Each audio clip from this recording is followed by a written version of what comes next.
ताजमहल को पूरी दुनिया मोहब्बत की सबसे खूबसूरत निशानी मानती है, लेकिन इस संगमरमर की चमक के पीछे कई ऐसे काले रहस्य छुपे हैं जिनके बारे में बहुत कम लोग जानते हैं। जब सुबह की पहली किरणें ताजमहल पर पड़ती हैं तो इसका रंग हल्का गुलाबी दिखाई देता है। दोपहर में ये चमकदार सफेद और शाम होते होते सुनहरी आभा लेने लगता है। ये कोई जादू नहीं, बल्कि संगमरमर की ऐसी अनोखी कला है जो रोशनी के साथ रंग बदलती है और ताजमहल को हर समय नया रूप देती है। कई इतिहासकार मानते हैं कि शाहजहां केवल सफेद ताजमहल तक ही सीमित नहीं रहना चाहते थे।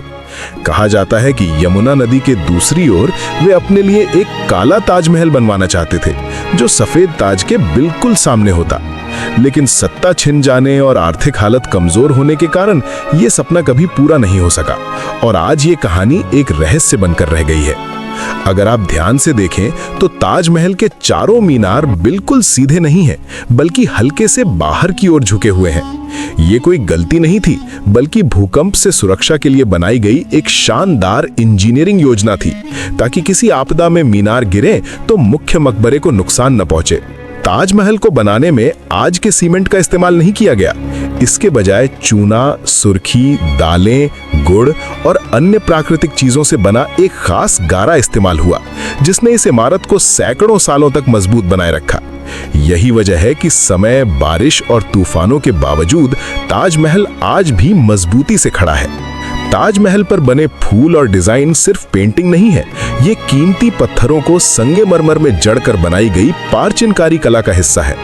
कहा जाता है कि इस कला को इतनी बारीकी से किया गया है कि आज की आधुनिक तकनीक से भी वैसा काम दोहराना आसान नहीं है। मुख्य गुंबद के नीचे खड़े होकर अगर आप ताली बजाएं तो उसकी आवाज कई बार गूंजती है। ये कोई संयोग नहीं, बल्कि जानबूझकर तैयार की गई ध्वनि संरचना है, जो उस दौर के विज्ञान और वास्तुकला की अद्भुत समझ को दिखाती है। एक डरावनी कहानी यह भी है कि ताजमहल बनवाने के बाद कारीगरों के हाथ कटवा दिए गए थे, ताकि वे दोबारा ऐसी इमारत न बना सकें। लेकिन इतिहासकारों के अनुसार इस कहानी का कोई ठोस सबूत नहीं है और ये सिर्फ लोगों में फैली एक अफवाह मानी जाती है। ताजमहल के मुख्य दरवाजे पर कुरान की आयतें लिखी हुई हैं, जो नीचे और ऊपर देखने में एक जैसी लगती हैं। असल में ऊपर की लिखावट बड़ी रखी गई है, ताकि नीचे से देखने पर दोनों बराबर दिखाई दे। ये ऑप्टिकल इल्यूजन उस समय की उच्च स्तर की डिजाइन समझ को दर्शाता है। गुंबद के निर्माण के दौरान लोहे की नहीं, बल्कि बांस से बनी विशाल मचान का इस्तेमाल किया गया था। लोगों को लगता था कि इसे हटाने में सालों लग जाएंगे, लेकिन कहा जाता है कि इसे बहुत ही कम समय में हटा लिया गया था, जो आज भी लोगों को हैरान करता है। सबसे बड़ा रहस्य यह है कि ताजमहल का पूरा डिजाइन पूरी तरह संतुलित है, लेकिन शाहजहां की कब्र इस संतुलन को तोड़ती है। ऐसा इसलिए क्योंकि ये कब्र बाद में जोड़ी गई थी। असल में ताजमहल सिर्फ मुमताज महल के लिए बनाया गया था और शाहजहां की कब्र इस कहानी का आखिरी रहस्य बनकर रह गई।